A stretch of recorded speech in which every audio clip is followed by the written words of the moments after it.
IUPAC red case तो आपको याद होगा, उसमें आज ममता बनर्जी को जोर का झटका लगा क्योंकि आज आईपैक रेड केस में सुप्रीम कोर्ट का आदेश आया है। केंद्रीय एजेंसियों को चुनावी कार्यक्रम में दखल का अधिकार नहीं और पुलिस को भी फटकार लगाई गई है। नमस्कार, आप देख रहे हैं न्यूज 18 का डिजिटल प्लेटफॉर्म और मैं हूं आपके साथ श्रुति श्रीवास्तव। कोलकाता में आईपैक के खिलाफ हुई ईडी रेड से उठे विवाद में आज यानी कि 15 जनवरी को सुप्रीम कोर्ट में सुनवाई हुई। ईडी की याचिका पर सुनवाई कर रहे सुप्रीम कोर्ट ने अपने आदेश में दोनों ही पक्षों को आईना दिखाया है। कोर्ट ने कहा है कि केंद्रीय एजेंसियों को किसी भी पार्टी के चुनाव कार्यक्रम में दखल देने का अधिकार नहीं है, लेकिन वो अवैध गतिविधियों पर एक्शन ले सकती है। जबकि केंद्रीय एजेंसियों की जांच में राज्य सरकार या पुलिस के हस्तक्षेप पर भी कोर्ट ने कड़ा रुख अपनाया है। सुप्रीम कोर्ट ने स्पष्ट कहा है कि एक राज्य की एजेंसी या पुलिस को इस तरह की गतिविधि करने की छूट नहीं दी जा सकती है। यह कहते हुए कोर्ट ने ममता सरकार और बंगाल पुलिस को नोटिस जारी किया है। ईडी अधिकारियों के खिलाफ दायर बंगाल पुलिस की एफआईआर पर भी अगली सुनवाई तक रोक लगा दी गई है। मामले की अगली सुनवाई 3 फरवरी को तय की गई है। सुप्रीम कोर्ट ने कहा है कि स्थितियां और बिगड़ने और कानून का राज खत्म हो जाए, किसी भी केंद्रीय एजेंसी को किसी पार्टी के चुनावी कार्यक्रम में हस्तक्षेप करने का अधिकार नहीं है, लेकिन सही तरीके से किसी गैर कानूनी गतिविधि के खिलाफ एक्शन ले सकती है। इसके साथ ही सुप्रीम कोर्ट ने ईडी अधिकारियों के खिलाफ दर्ज एफआईआर और अगली सुनवाई तक ईडी अधिकारियों के खिलाफ कार्रवाई पर रोक लगा दी है। वहीं मामले की अगली सुनवाई 3 फरवरी को होगी। सुप्रीम कोर्ट ने पश्चिम बंगाल सरकार और पुलिस को सभी सीसीटीवी फुटेज समेत अन्य डिवाइसेस और दस्तावेज सुरक्षित रखने का आदेश भी दिया है। अब इस सुनवाई के दरमियान ईडी की ओर से पेश हुए सॉलिसिटर जनरल तुषार मेहता और बंगाल सरकार की ओर से पेश हुए वरिष्ठ वकील कपिल सिब्बल के बीच तीखी बहस हुई। एसजी ने ममता बनर्जी पर फाइलें चोरी करने का आरोप लगाया तो सिब्बल ने सवाल किया कि चुनाव से पहले ईडी आईपैक क्यों गई। वहीं अब आपको बताते हैं कि सुनवाई के दरमियान किसने क्या क्या कहा है। दरअसल न्यायमूर्ति प्रशांत कुमार मिश्रा और न्यायमूर्ति विपुल पंचोली की पीठ में सुनवाई के दरमियान प्रवर्तन निदेशालय यानी ईडी ने गुरुवार को यानी कि 15 जनवरी को सुप्रीम कोर्ट को बताया कि आईपैक ऑफिस और उसके चीफ के घर पर जांच और सर्च ऑपरेशन में पश्चिम बंगाल सरकार का दखल और रुकावट, जिसमें मुख्यमंत्री ममता बनर्जी भी शामिल है, बहुत चौंकाने वाला पैटर्न दिखाता है। वहीं ईडी की ओर से पेश सॉलिसिटर जनरल तुषार मेहता ने कहा कि यह बहुत ही शॉकिंग घटना है। मुख्यमंत्री खुद पहुंची गई, जहां छापा पड़ा वहां जांच में व्यवधान डाला। राज्य पुलिस ने राजनीतिक सदस्यों के तरीके से काम किया। वहीं एसजी ने यानी कि सॉलिसिटर जनरल तुषार मेहता ने कहा कि पीएमएलए की धारा 17 के तहत ईडी की ओर से कार्रवाई की जा रही थी और इसे जानबूझकर प्रभावित किया गया।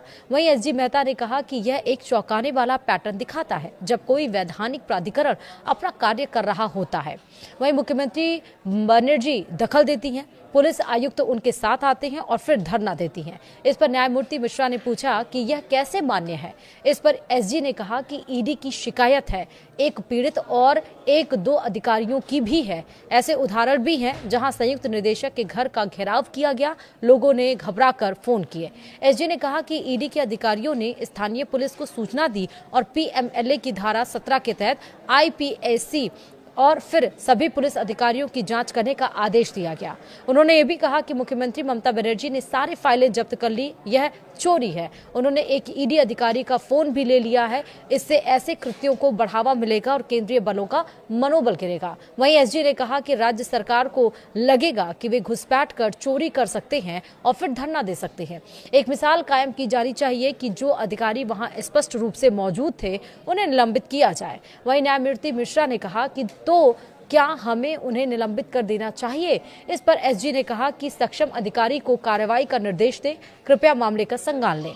मैंने अधिकारियों के संदर्भ में पीएमएलए की धारा 54 का उल्लेख किया है। एसजी ने कहा कि यहाँ पुलिस मुख्यमंत्री बनर्जी के साथ सबूतों को हटाने और नष्ट करने के लिए आई है। यह सरकार चोरी है। मैं मुख्य सचिव और विभागीय अधिकारियों को भी पक्षकार बनाने की मांग कर रहा हूं। इससे पहले सीबीआई अधिकारी गए थे और इस अदालत ने चिट फंड घोटाले की न्यायिक जांच की थी। वहीं सीबीआई अधिकारियों को गिरफ्तार कर पुलिस स्टेशन ले जाया गया था, तब भी मुख्यमंत्री ने धरना दिया था। वहीं एसजी ने कहा कि इसके बाद हमने हाई कोर्ट का रुख किया। अब देखिए क्या होता है जब भीड़ तंत्र लोकतंत्र पर हावी हो जाता है। देखिए हाई कोर्ट की जज ने अपने आदेश में क्या टिप्पणी की है। इसमें बड़ी संख्या में वकीलों के इकट्ठा होकर हंगामा करने का जिक्र है।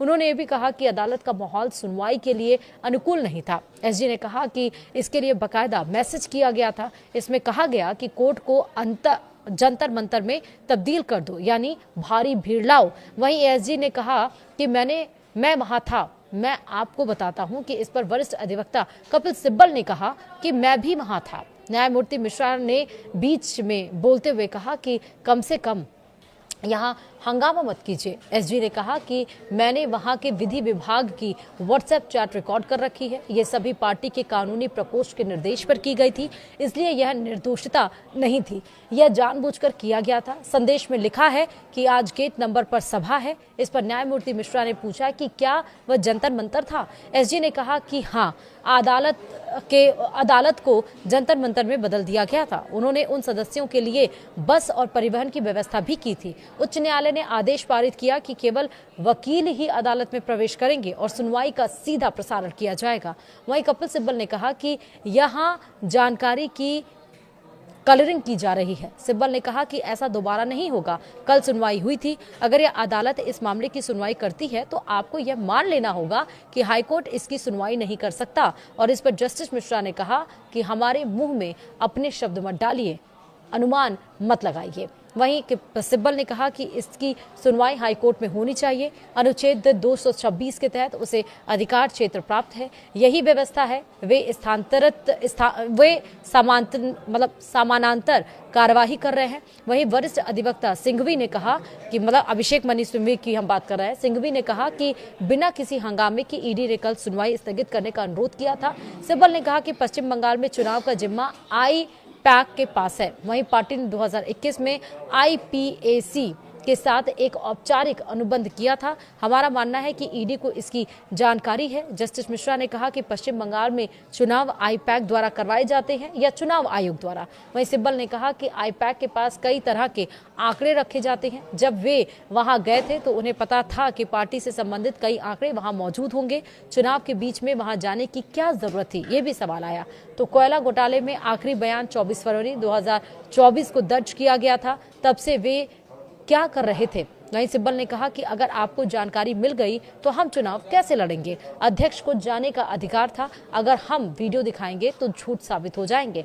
हम भी बेहद परेशान हैं। ईडी को पार्टी कार्यालय के उस हिस्से में क्यों जाना चाहिए जहां सारी जानकारी मौजूद है। वहीं सिब्बल बीएनएसएस की धारा 105 का हवाला दिया गया। सिब्बल ने कहा कि मुख्यमंत्री द्वारा सभी उपकरण जब्त करने का आरोप झूठा है। यह उनके अपने पंचनामा से प्रमाणित है। यह सिर्फ पूर्वाग्रह पैदा करने के लिए किया जा रहा है। वहीं सिब्बल ने कहा कि 12:05 तक कोई जब्ती नहीं हुई। प्रतीक जैन के लैपटॉप में चुनाव से संबंधित सभी जानकारी थी। उन्होंने लैपटॉप और अपना निजी आईफोन लिया, बस इतना ही, कोई बाधा नहीं थी। और इस पर ईडी के हस्ताक्षर है। याचिका में कही गई बातें पंचनामा के विपरीत है। आईपीएसी यानी कि आईपैक के पास पार्टी सामग्री थी, इसलिए ईडी वहां गई थी। ईडी द्वारा अधिक से अधिक सामग्री एकत्र करने का यह पूरी तरह से दुर्भावनापूर्ण कृत्य है। वहीं सिब्बल ने कहा कि अगर कोई अपराध हुआ है तो उसकी सूचना राज्य को देनी होगी। अनुच्छेद 32 की याचिका में यह सब कैसे हो सकता है, ये सवाल कोर्ट की तरफ से। जस्टिस मिश्रा ने कहा कि यह सब वहां हुआ है, रिट याचिका में नहीं। सिब्बल ने कहा कि वे रिट याचिका में जांच की मांग नहीं कर सकते, उन्हें राज्य से जांच करने के लिए कहना होगा। हाईकोर्ट को इस मामले की सुनवाई क्यों नहीं करनी चाहिए, यह इस मामले की सुनवाई करने में असमर्थ नहीं है। वहीं एसजी ने कहा कि अन्य जगह पर इस मुद्दे पर सार्वजनिक बहस किए जा रहे हैं। मामलों पर मेरी आपत्ति केवल सिब्बल के संबंध में ही नहीं बल्कि अन्य लोगों के विरुद्ध भी है। सिब्बल ने कहा कि मेरे विद्वान मित्र को कोई आपत्ति नहीं होनी चाहिए क्योंकि वे जानते हैं कि यह कानून नहीं है। वही निर्णय सार्वजनिक संपत्ति है, इस पर चर्चा की जा सकती है। एसजी ने कहा कि यहाँ एक कहानी गढ़ी जा रही है। राज्य और डीजीपी की ओर से सिंघवी ने कहा कि हमें इस याचिका की स्वीकार्यता पर गंभीर आपत्ति है। यदि नोटिस जारी किया जाता है तो यह स्पष्ट किया जाना चाहिए कि यह हमारी स्वीकार्यता संबंधी आपत्ति के अधीन है। वहीं ईडी को केवल असाधारण परिस्थितियों में ही प्रवेश की अनुमति है जहां वस्तुतः कोई उपाय ना हो। मैं फोरम शॉपिंग का भी विरोध करता हूं।